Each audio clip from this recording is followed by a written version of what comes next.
ma Homa Bay waduogi county ma Nairobi. Nyithindo ma yawuoyi ma kwan gramo 100 manie kind higni 4 nyaka 15 ne okadhe tim anjao mar chuo bambogi higa mokadho e county ma Nairobi.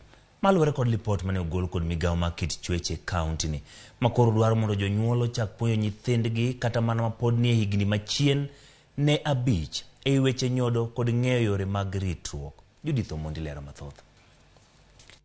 Tend county ma Nairobi ochako puonj koda pedha mager ne joma chuo ma osebedo ka timo tim njore mar bambo nyithindo ma yawuoyi manie kind higni 4 nyaka higni 15. Lipot mane ogol kod migawo mar kit chwech mar county ni ma Nairobi odiochieng' ma kawuono yango ni nyithindo ma yawuoyi 100 manie kind higni 4 nyaka 15 ne oroch ratichgi kod joma chuo mamoko riwo nyithindo wetegi kama moko to gin chuo madongo. We are noting a high number of children undergoing sodomy. In fact, in our data, we almost had about 100 last year. And most of these boys range from the ages of 4 years to about 15. Most of these cases are either being done within the school compound with children of their same age or with adults.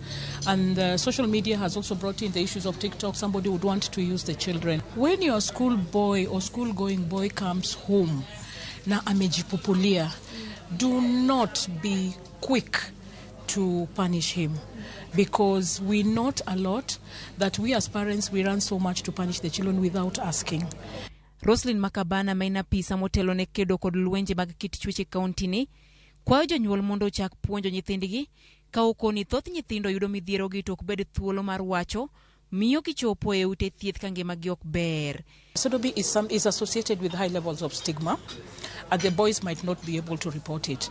But again, as parents, and also as the schools and also the county government has taken it up upon itself to ensure that we are creating awareness through the school health program within Nairobi County to also talk about not necessarily only sodomy, but cases of sexual and gender-based violence in schools, and using appropriate age language so that we are giving information that they can be able to work with.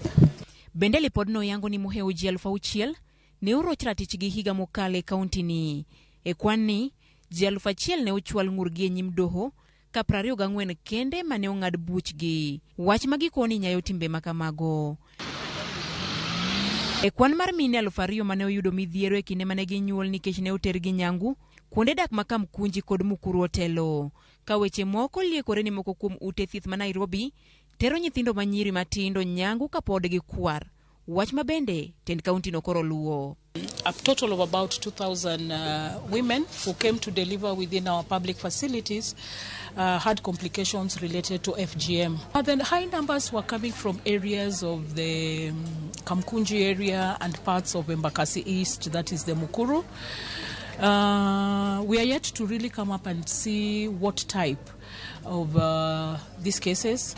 But what we know as a county, we are a transition area where maybe children are brought in to undergo this. And we are working, trying to see what is the best way that can be able to ensure that we have also zero tolerance to FGM as it's envisioned by the national government. Judith Omondi, Ramogi TV.